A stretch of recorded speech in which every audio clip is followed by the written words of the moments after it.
Om Swastiastu. Om Swastiastu. Pemirsa, saya Madinian Anggara kembali menjumpai Anda dalam program acara Bincang Tokoh, bincang-bincang santai bersama tokoh inspiratif Bali. Dan pada episode kali ini kita berkesempatan untuk mengunjungi rumah sakit terbesar di Bali, yaitu Rumah Sakit Prof. Ngurah. Di mana kita akan mengundang tokoh inspiratif dari dunia kesehatan, tiada lain adalah seorang direktur utama RSUP Prof. Ngurah. Beliau adalah Dr. Iwayan Sudane, MKes. Om Swastiastu, dokter. Om Swastiastu, dokter juga ya. Kebetulan dokter juga. Oh iya, sama ya, sejawat.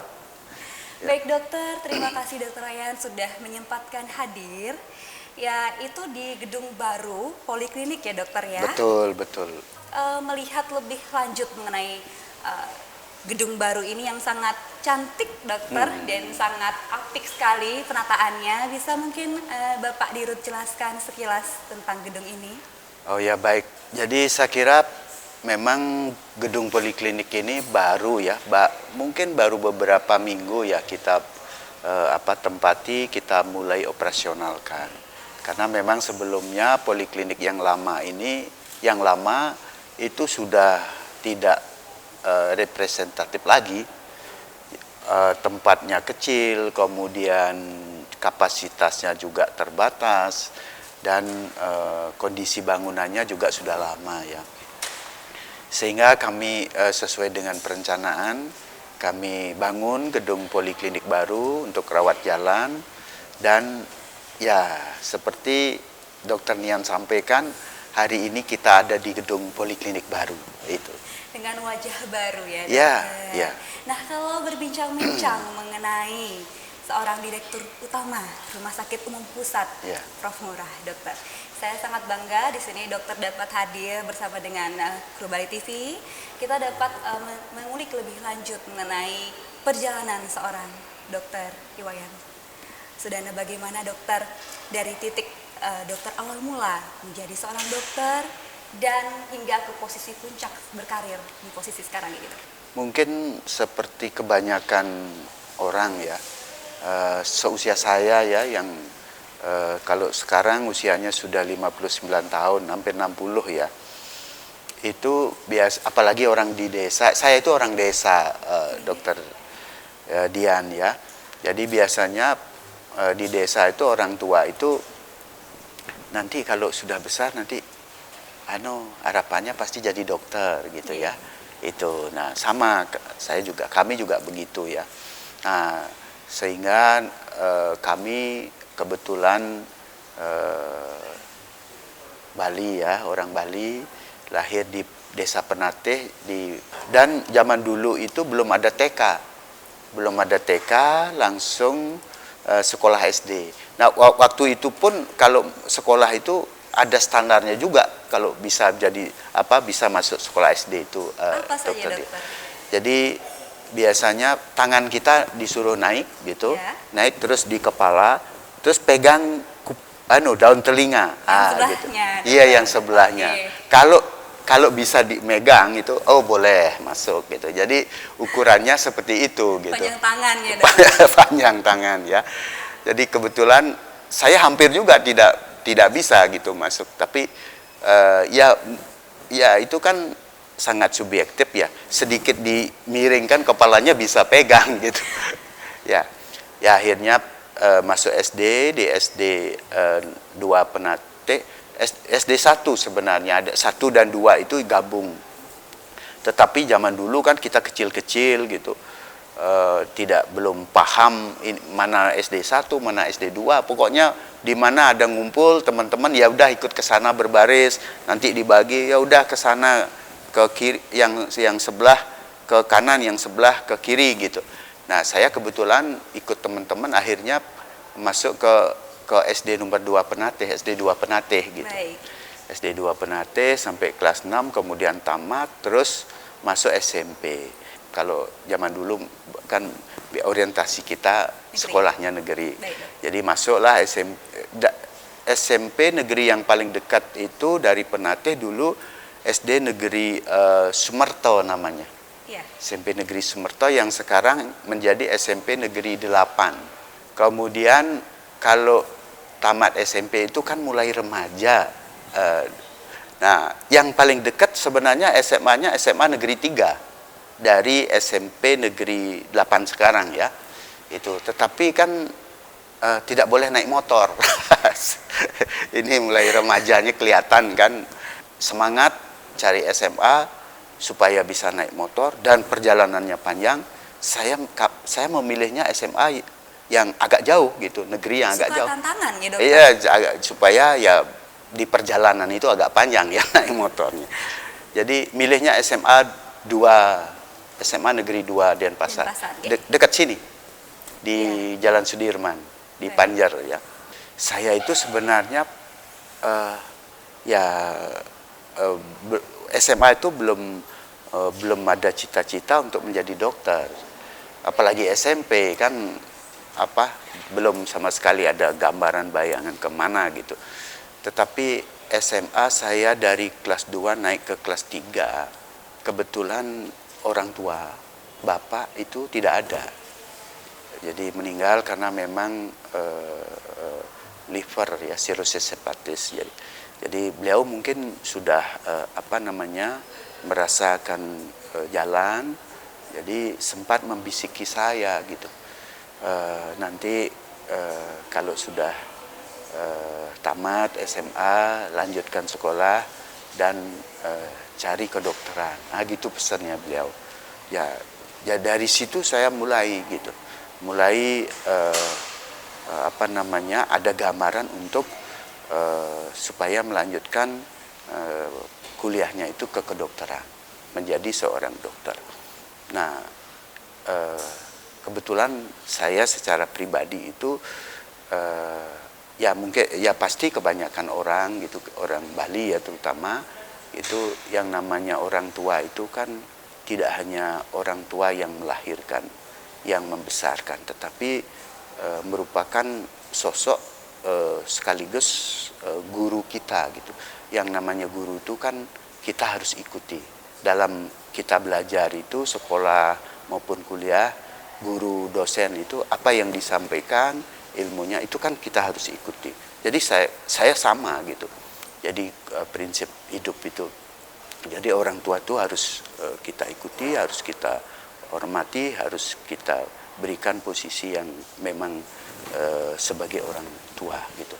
Nah, sehingga saya pasti akan ke kedokteran, walaupun awalnya belum ada gambaran, bukan berarti tidak mau, bukan. Memang karena belum ada gambaran sebelumnya.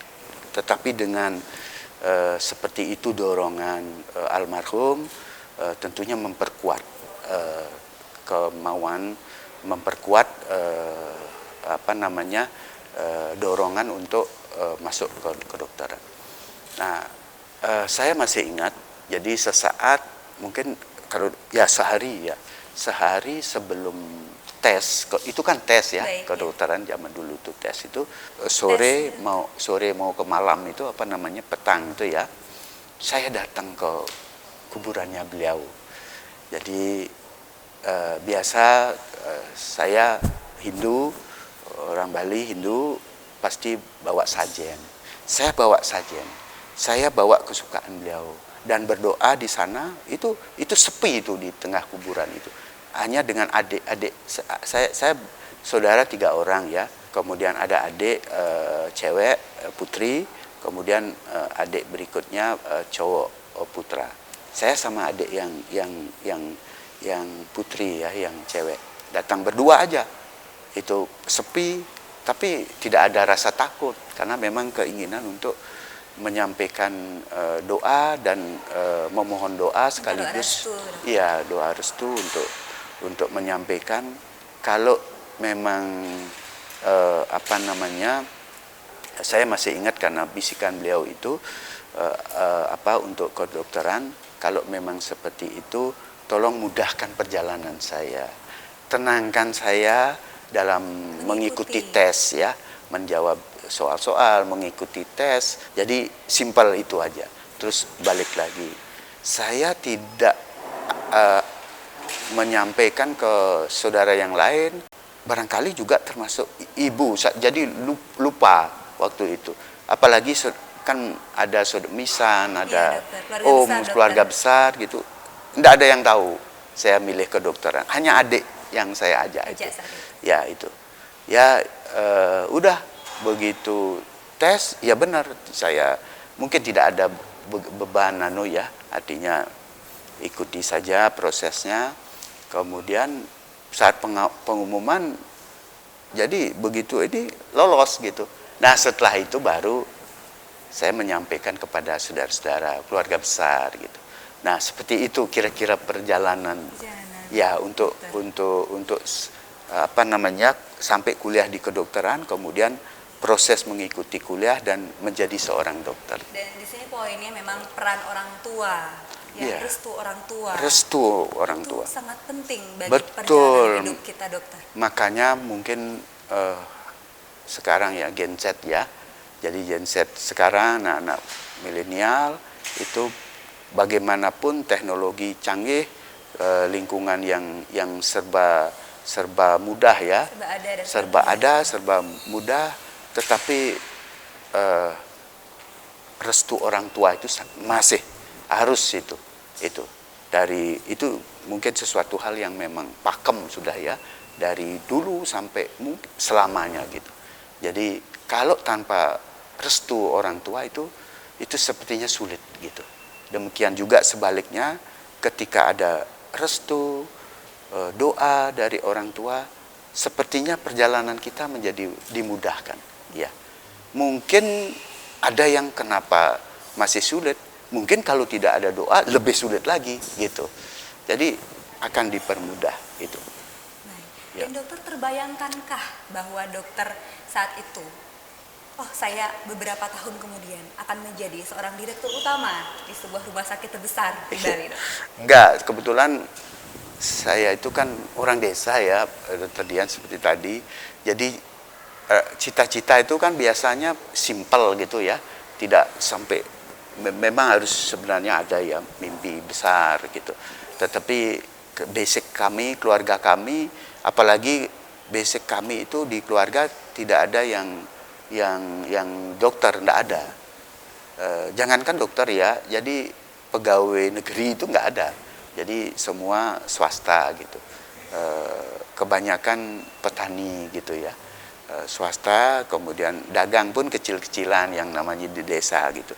Nah, sehingga apalagi nanti jadi dokter, nanti menjadi apa namanya memimpin rumah sakit gitu, nggak ada waktu itu, nggak terbayangkan gitu, itu anunya. Dan mungkin beluk dari perjalanan karir dokter sebelum berada di Sanglah, mungkin dokter bisa ceritakan di mana saja sebelum dokter. Jadi begini dokter, jadi saya tadi kan cerita dari SD, kemudian SMP, SMA sampai lulus dokter itu total di Bali. Jadi kebetulan dokternya juga Fakultas Kedokteran Universitas Udayana yang ada di Bali, yang sekarang mungkin dokter juga ya. Ya, kita sama alumnus Udayana ya. Nah, tetapi uniknya dalam perjalanan karir bekerja itu tidak di Bali gitu. Tamat kebetulan waktu itu sebenarnya dokter tamat itu nanti daftar ke Departemen Kesehatan, waktu itu namanya Departemen Kesehatan bukan kementerian ya, Departemen Kesehatan Jakarta. Penempatan itu ASN. Jadi kalau dulu PNS ya, PNS otomatis gitu, penempatan PNS. Nah, tetapi harus memilih gitu. Nah, saya tamat memilih untuk penempatan PNS di Bali, Provinsi Bali. Yeah. Jadi saya murni ya orang Bali kebanyakan gitu. Jadi pasti kalau tuh jangan keluar gitu kan. Di Bali gitu. Bila perlu di kampung sendiri gitu ya, di desa diri penempatan gitu. Jadi di Bali gitu. Nah, ya sudah mendaftar di Bali lama. Jadi lama nggak dipanggil. Tidak ada keluar SK penempatan sampai hampir 2 tahun saya menunggu itu. Nah, karena lama, kenapa ya lama gitu, datang ke Kementerian Kesehatan yang dulu namanya Departemen Kesehatan, di kepegawaian nanya, saya singkat cerita, kami menanyakan gitu, kami sudah mendaftar, kira-kira kapan keluar penempatan gitu. Ditanya di sana, dokter nyarinya di mana, milihnya di provinsi mana, provinsi Bali gitu. Waduh, ini antriannya masih panjang gitu. Jadi karena Bali menjadi favorit ya. Iya. Jadi favorit, tidak hanya dokter-dokter yang dari Bali yang memilih Bali, juga dokter-dokter tamatan luar yang dari luar juga banyak memilih penempatan di Bali. Jadi antriannya panjang, masih panjang gitu. Terus kami nanya, kalau mana yang memungkinkan untuk cepat gitu. Terus spontan dijawab, Timur mau. Nah, gitu. Baik. Waktu Dokter itu ambil kesempatan itu. Nah, kalau saya milih itu kapan bisa penempatannya, Iya. sempat nanya gitu. Kalau memang dokter memilih Timur, kami langsung proses ini. Gitu jawabannya. Coba bayangkan, artinya yang sekian lama menunggu, ketika nanya itu langsung diproses dan tentunya penempatan langsung. Ya sudah, Ambil saja. ambil dokter. saja, walaupun terus terang. Jadi belum pernah keluar daerah. Ya, Jadi itu waktu itu pengalaman pertama kali dokter untuk pengalaman keluar Bali. pertama kali keluar daerah keluar Bali itu. Ya sudah gitu. Kebetulan juga waktu itu teman-teman ada ya, banyak berombongan yang menunggu itu, dan sama-sama kebetulan mau anunya ke Timur. Mungkin ada sekitar 25 orang waktu itu. Ya. Nah, ini juga jadi perubahan menunggu sekitar hampir 2 tahun itu, dari saat mendaftar itu sudah ada perubahan kebijakan Departemen Kesehatan. Yang dulu ditempatkan langsung PNS, sekarang sudah enggak lagi. Jadi namanya PTT, Baik. pegawai tidak tetap. Nah, sehingga saya termasuk angkatan yang pertama yang kena PTT gitu. Padahal dokter gadang-gadang sebelumnya akan menjadi PNS. PNS Iya. gitu kan. Gitu. Nah, itu juga yang membuat ya sudah ambil aja. Nanti kalau ini nunggu-nunggu lagi, sudah menunggu, nanti kebijakannya kita tidak tahu, lebih apa namanya, lebih Jauh lagi. tidak baik lagi gitu. Baik. Mikirnya dulu aja sebenarnya sudah PNS, tidak kan, nanti bagaimana lagi gitu. Saya pikir udah ambil gitu. Nah, pegawai tidak tetap. Baik.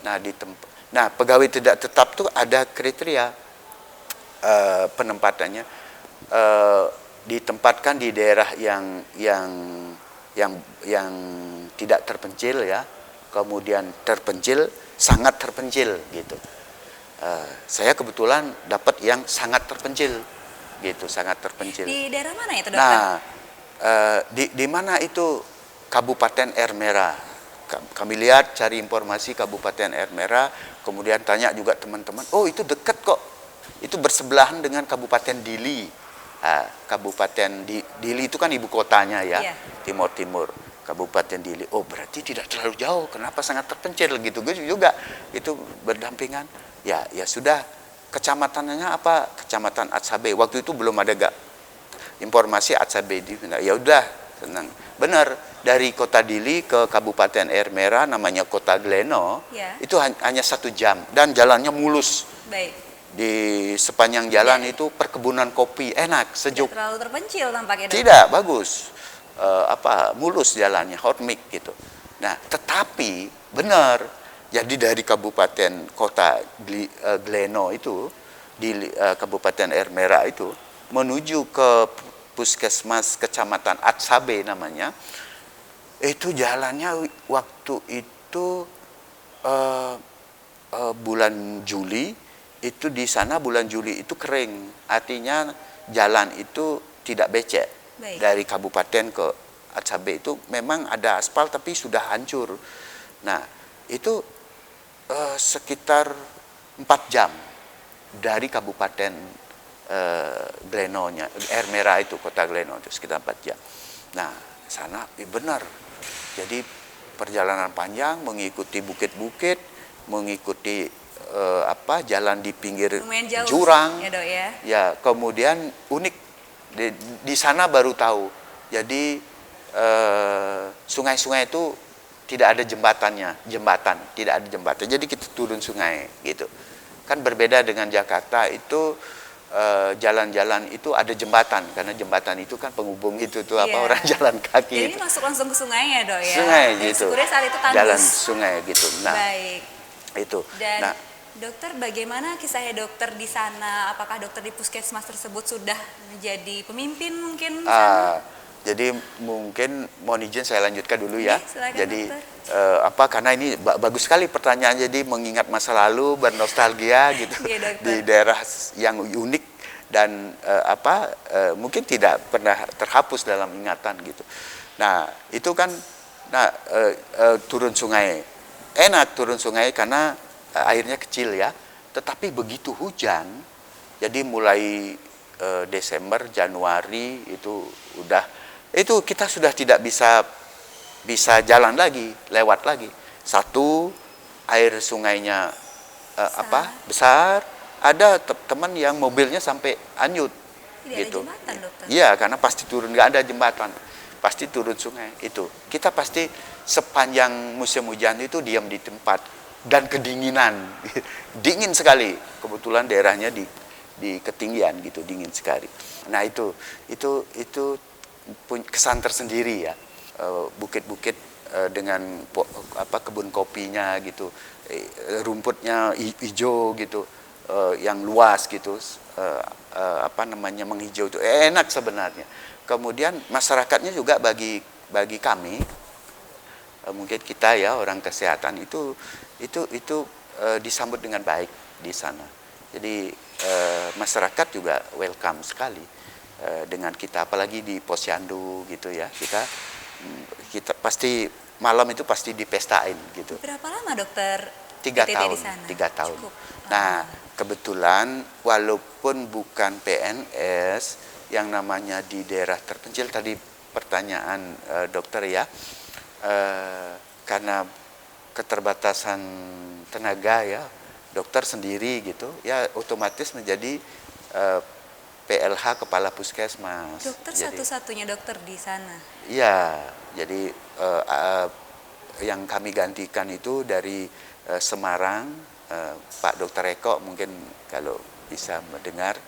Terima kasih bimbingannya, sempat dibimbing mungkin sebulan ya untuk pergantian itu. Setelah itu ya sendiri, jadi menjadi kepala puskesmasnya, kemudian menjadi dokternya, kemudian menjadi petugasnya, jadi merangkap ya bersama dengan, karena perawat kan terbatas gitu. Kemudian bagaimana perjalanan dari PTT tersebut? Apakah dokter langsung kembali ke tanah kelahiran di Bali ini atau sempat lanjut di tempat lain, dokter? Ya betul, begini. Jadi kita kan PTT sudah ada batasnya itu 3 tahun. Dan mungkin tidak enak disebut ini, tapi apa adanya gitu. Jadi tadi kan ada kriteria terpencil, biasa, terpencil, sangat terpencil. Itu grade itu juga membedakan gaji kita gitu. Kalau yang sangat terpencil itu paling tinggi gitu. Ya paling tinggi zaman itu ya. Yeah. Itu. Nah, tentunya di sana itu sebenarnya walaupun sangat terpencil seperti tadi, kita tidak bisa keluar musim hujan, tetapi kalau kehidupan di masyarakat itu ya tetap nikmat gitu. Karena jadi sama teman-teman dari kepolisian, dari TNI, dari penyuluh KB, penyuluh pertanian, itu kan di sana kompak, dari kecamatan, Pak Camat dengan stafnya kita kompak gitu. Jadi selalu bareng, ada acara itu. Jadi tidak terasa 3 tahun. Nah, setelah 3 tahun itu kan udah hampir selesai. Nah, ada tes mau ke PNS itu. Jadi di sana tesnya di Timur di sana tes, tapi memilih nanti kalau lulus tesnya mau PNS di provinsi mana, itu ada. Saya juga lagi-lagi melihatnya Bali gitu kan, pingin pulang ke Bali kan, kampung halaman. Bali itu itu hanya ada satu apa dua, pokoknya mungkin satu ya. Kuotanya sedikit dokter. Iya, satu aja dicari formasinya itu. Iya. Saya mikir kalau cuman satu, biasanya itu yang dapat itu adalah yang teladannya. Kan Baik. ada dokter-dokter teladan di masing-masing provinsi. Tidak mungkin ini dapat gitu. Lagi berpikir ya pergi otak-atik kemana gitu. Sudah pengalaman di daerah timur, coba gimana mencari inspirasi yang di luar Bali itu, yang mirip-mirip Bali tapi agak ke barat gitu. Mirip Bali apa ya, Jogja. Nah, Iya. gitu mulai Jogja miripnya itu maksudnya budayanya kan. Kulturnya, iya. Ya kemudian daerah pariwisata kan gitu. Dan saya belum pernah gitu. Seperti tadi. Jadi sama sekali belum pernah keluar daerah. Jadi baru pertama kalinya itu tim-tim kan. Iya. Nah, ini yang kedua gitu, Iya. Ya sudah, coba lihat di sana berapa ada formasi. Kalau tidak salah waktu itu 6 ya, ada 6. Cukup banyak dokter kuota. Cukup waktu itu cukup banyak 6. Tapi yang seperti NTT, Maluku, Kalimantan tuh banyak-banyak, Dok. Itu sampai puluhan. Ada yang 30 nyari 40 gitu. Tapi saya coba yang sekarang kan sudah pengalaman yang ini. Sekarang coba ke barat gitu. Jogja lihat 6 sepertinya berani ini gitu. Ya udah, milih Jogja. Tes ya lolos. Baik. Nah, itu. Sehingga pertanyaan tadi, setelah itu bukannya ke Bali, tapi rupa-rupanya pesawat itu tidak punya rem di atas itu. Jadi lolos remnya, jadi lewat Balinya, jadi turunnya ke Jogja gitu. Ya. Itu Dan di Jogja. bagaimana karir dokter selama dokter melanjutkan di Jogja tersebut? Di Jogja ya karena namanya PNS yang baru kan, CPNS pastinya. Ya, saya kebetulan ditempatkan juga kebetulan di rumah sakit. Baik. Jadi yang di Timur-Timur sudah di Puskesmas sudah pernah. Terus di Jogja itu CPNS di rumah sakit. Kerja di IGD karena dokter umum kan. Kalau dokter spesialis paru ya sebentar lagi ya mau wisuda informasinya. Selamat dokter, ya. Terima ya. kasih banyak dokter. Nah, sebagai seorang dokter umum ditempatkan di IGD. Nah, mulai di IGD itu jadi terasa menjadi dokternya. Jadi kalau kemarin di Puskesmas kan banyak manajerial, banyak interaksi dengan masyarakat, jadi sosial ya, hubungan sosial seperti itu. Klinisnya ya artinya tidak begitu interasa. Tapi di IGD, RSUD ya di Kabupaten Bantul waktu namanya. Rumah Sakit Umum Daerah Bantul yang sekarang namanya Rumah Sakit Umum Daerah Panembahan Senopati. Jadi waktu itu jadi pergantian kebetulan saya waktu itu jadi direktur waktu mulai perubahan nama rumah sakit itu dari RSUD Bantul menjadi Panembahan Senopati gitu. Nah, tetapi sebelum itu kembali jadi di IGD dulu. Jadi selama di IGD, wah kayaknya cobalah gimana ya kalau memanage jadi strukturalnya itu. Memanage sumber daya, memanage sarana prasarana, tata kelola rumah sakit. Saya mencoba untuk mulai dari terbawah, Dok. Jadi jabatan struktural terbawah waktu itu ada namanya subseksi. Subsi itu eselon 5 waktu itu. Kepalanya, kasubsi itu eselon 5. Nah, kalau kasi, kepala seksi, itu eselon 4. Kalau bidang atau bagian itu eselon 3. Nah, kalau direkturnya eselon 2B. Ya, karena rumah sakitnya kelas B kan. Baik. Eselon 2, tapi 2B. Nah, kalau kepala dinas itu sama ya, eselon 2B. Kalau sekretaris daerah dari kabupaten eselon 2A. Ya, jadi yang tertinggi itu eselon waktu itu di daerah itu di kabupaten itu sekda eselon 2A. Nah, saya mulai dari yang terbawah itu 5. ya eselon 5. Ya udah mulai kerja gitu ini. Nah, terus akhirnya naik ke Kasih. Nah, pada saat Kasih pindah ke Dinas Kesehatan. Baik. Di Dinas Kesehatan muter-muter dari Kasih, kemudian Kasih ke berikutnya, kemudian naik menjadi Kabid, Kepala Bidang Pelayanan Medis di Dinas Kesehatan, kemudian menjadi Direktur Rumah Sakit Di Bantul, Dok. di Bantul itu. Berapa lama dokter menjabat sebagai direktur rumah sakit di sana, dokter? Nah, kalau menjadi direkturnya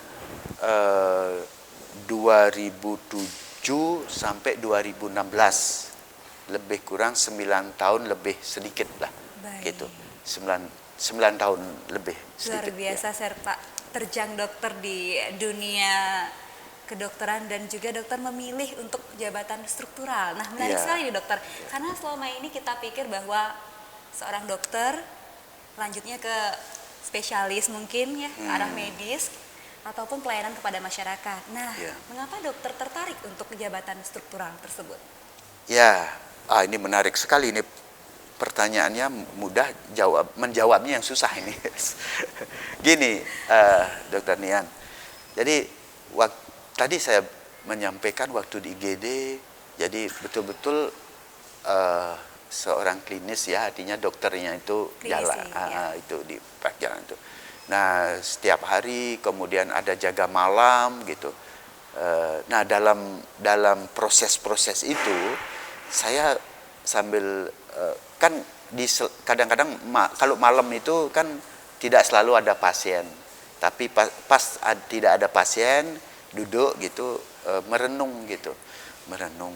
Wah, ternyata di IGD ini kemudian juga diperluas pandangannya di rumah sakit ini Bantul ini.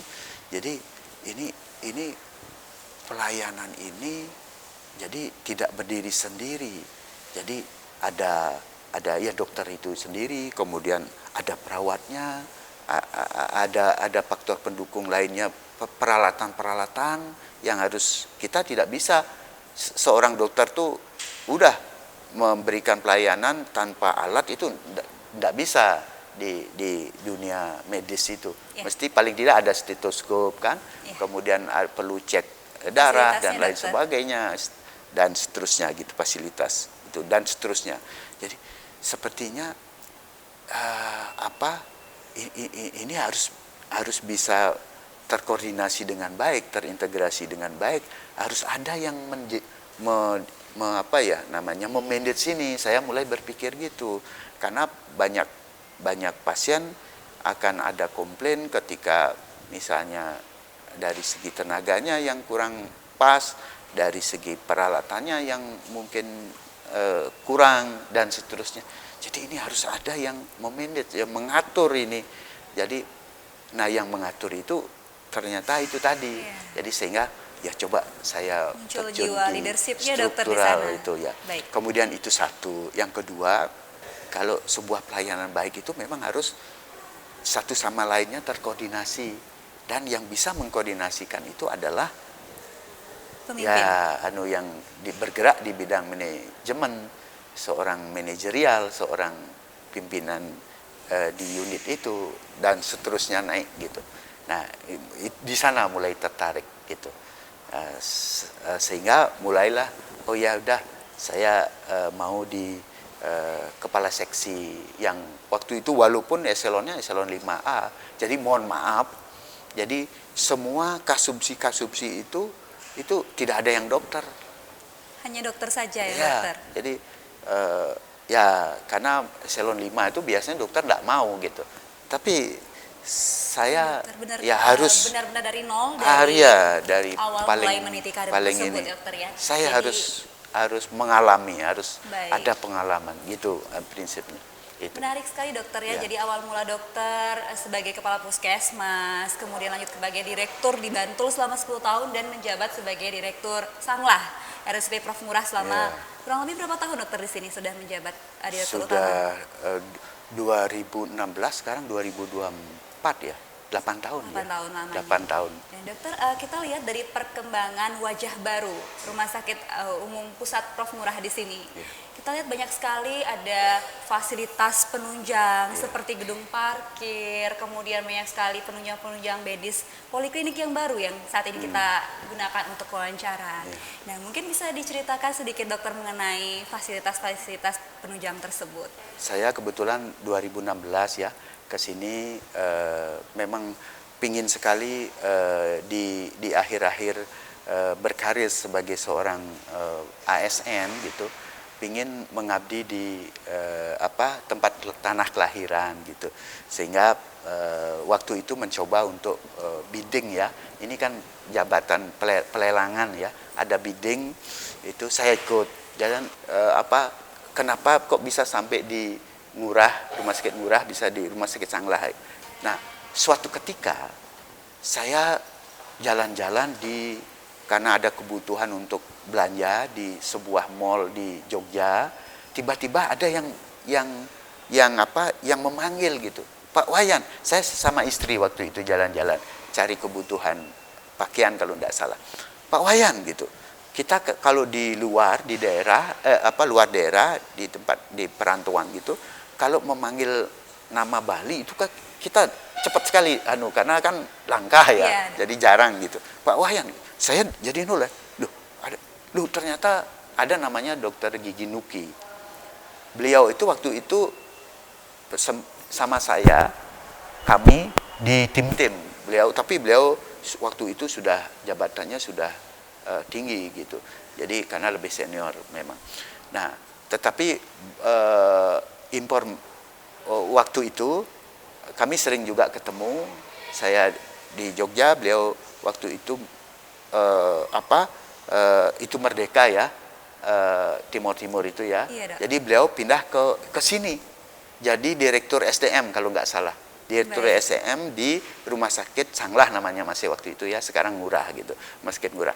Jadi Direktur SDM, yang saya tahu seperti itu. Saya sebelumnya sering ketemu. Beliau kan orang Jogja, kerja di Bali. Saya orang Bali, kerja di Jogja. Saya guyonannya begini, Dokter Nuki. Dokter Nuki kan dari Jogja, kerja di Bali. Saya dari Bali, kerja di Bali. Kita tukaran yuk, eselon kita sama kan gitu. Jadi guyonannya begitu. Oh iya Pak Wayan, boleh gitu. Tapi itu guyonan. Kan itu tidak mungkin seperti itu. Itu guyonannya sebelumnya. Tetapi ketika dipanggil, itu sudah beberapa waktu yang lalu lewat. Nah, setelah ketemu di Jogja, Pak Wayan itu saya tanya, Dokter Nugi gitu, gimana kabar gitu, basa-basi gitu. Ya baik dan sebagainya. Saya ingat, Dokter Nugi, kita jadi enggak tukaran. Gitu. Jadi guyonannya lagi, ketemu lagi kan guyonan lagi. Jadi enggak tukar gitu. Pak Wayan, karena gini, saya sudah tidak di Sanglah lagi, waktu itu masih Sanglah. Baik. Saya masih sudah tidak di Sanglah, saya di Rumah Sakit Darmais, Kanker Darmais, pindah beliau rupa-rupanya. Terus, kami karena di daerah kan tidak begitu informasi itu ya, tahu. Nah, tapi beliau langsung begini, loh Dokter Wayan, sekarang ada bidding, ada pelelangan jabatan di Rumah Sakit Sanglah. Beliau yang menginformasikan. Baik. Gitu. Saya tahunya dari beliau. Jadi terima kasih Dokter Nugi. Ini semoga beliau juga nonton ini. Terima kasih. Nah, jadi diinformasikan ada pelelangan jabatan di RUT, Direktur Medik sama Direktur SDM. Ada 3 Pak Wayan bilang gitu. Oh iya Pak, coba ikut aja gitu. Oh iya Pak. Terus dia bilang, tapi sebentar dulu Pak Wayan, jangan-jangan sudah tutup. Baik. Karena sudah lama informasi itu. Kami ketemunya kan waktu itu kebetulan aja. Jangan-jangan sudah coba lihat di internet. Saya langsung pulang. Udah nggak jadi belanja waktu itu sama istri. Mah, coba kita cari ya. Udah nggak usah lihat belanja. Udah pulang cari. Benar. Jadi kalau nggak salah waktu itu hari Jumat ya. Hari Jumat kami ketemu. Nah, sedangkan tutupnya itu hari Senin pendaftaran tuh coba. 3 hari lagi, Dokter. 3 hari lagi, dan Jumat, Sabtu, Minggu itu kan hari libur. Itu bagi itu yang 6 hari kerja, 5 hari kerja itu. Nah, Sabtu itu kan libur. Jadi Sabtu Minggu libur. Itu Jumat malam.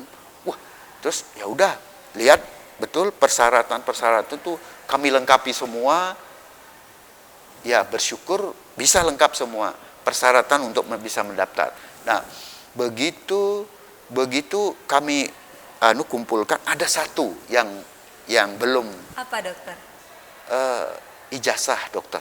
Baik. Ijazah dokter kan sepele kan, kenapa ijazah belum siap gitu? Bukan ijazahnya, fotokopi ijazah yang terlegalisir. Puas cerdas dokter. Yang dilegalisir, enggak ada yang dilegalisir, semua fotokopiannya kosongan. Baik. Saya mikir, legalisir kan harus di Fakultas Kedokteran Universitas Udayana kan. Baik. Harus waktunya ini sudah Jumat, besok Sabtu. Mikir, punya teman satu angkatan, kebetulan posisi beliau itu waktu itu masih sekarang ya, jadi wakil dekan itu, saya coba, bos, bisa bantu nggak?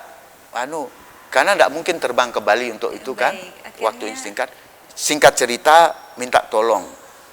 Waduh, susah ini, dia bilang susah. Ya, untuk, karena itu dokter. Hari libur, tapi itulah berkat pertolongan Tuhan. Yang dewasa itu nggak tahu waktu itu dicari Pak dekannya minta tolong di tempat praktek. Dan mau. Singkat cerita bahwa sudah dokter memenuhi jabatan tersebut ya dokter ya. Nah, kalau kita mengulik mengenai Rumah Sakit RSUP Prof Ngurah dokter, bagaimana perubahan nama ini? Nah, sekarang nama ya. Jadi nama rumah sakit ini berubah nama kalau tidak salah 7 Juni 2022 ya. Ya baru 2 tahunan ya. Nah, karena memang jadi namanya rumah sakit, termasuk Rumah Sakit Ngurah ini, Rumah Sakit Sanglah dulu namanya, itu kan terus tumbuh, terus berkembang. Rumah sakit ini mulai berdiri itu tahun 1956. Kemudian diresmikan 1959. Itu sudah cukup tua. Mungkin waktu tahun 56 yang masih berupa hanya balai pengobatan gitu, poliklinik yaitu kecil, disesuaikan dengan tempatnya namanya di daerah Sanglah kan. Tapi dalam perjalanannya terus berkembang, tentunya nama juga akan menyesuaikan. Jadi sudah diperluas lagi gitu. Nah, di sana kita agak susah juga mencari nama kan. Nah, ditelusuri, kemudian dari sejarahnya, nah muncullah Profesor Dr. Gusti Ngurah Gede Ngurah, sehingga namanya menjadi Rumah Sakit Profesor Dr. Gusti Gede Ngurah gitu. Ngurah Gede Ngurah. Dokter gitu. Ya, jadi memang di sini kita lihat ada banyak fasilitas pendukung baru ya, betul. Sepanjang menjabatnya dokter sebagai direktur utama di sini, banyak sekali perkembangan, baik itu fasilitas, infrastruktur, dan juga dari SDM itu sendiri. Baik, mungkin dokter untuk akhir daripada tayangan ini bisa dijelaskan secara singkat bahwa bagaimana dokter menginspirasi masyarakat, yaitu pemirsa di rumah, untuk terus mengoptimalkan potensi dirinya, bahwa sejatinya pelayanan kepada masyarakat bukan hanya sebagai seorang dokter saja, namun juga bisa ke jabatan struktural, medis, dan lain sebagainya. Silakan dokter. Baik, jadi memang sebuah rumah sakit itu kan harus terus tumbuh berkembang sesuai dengan kebutuhan masyarakat ya. Contohnya Rumah Sakit Ngurah ini. Jadi kita terus berinovasi, berupaya untuk bagaimana ini selalu berkembang ya, terus untuk memenuhi kebutuhan masyarakat. Nah, salah satu contohnya kita kan pelayanan kesehatan itu tidak bisa berdiri sendiri.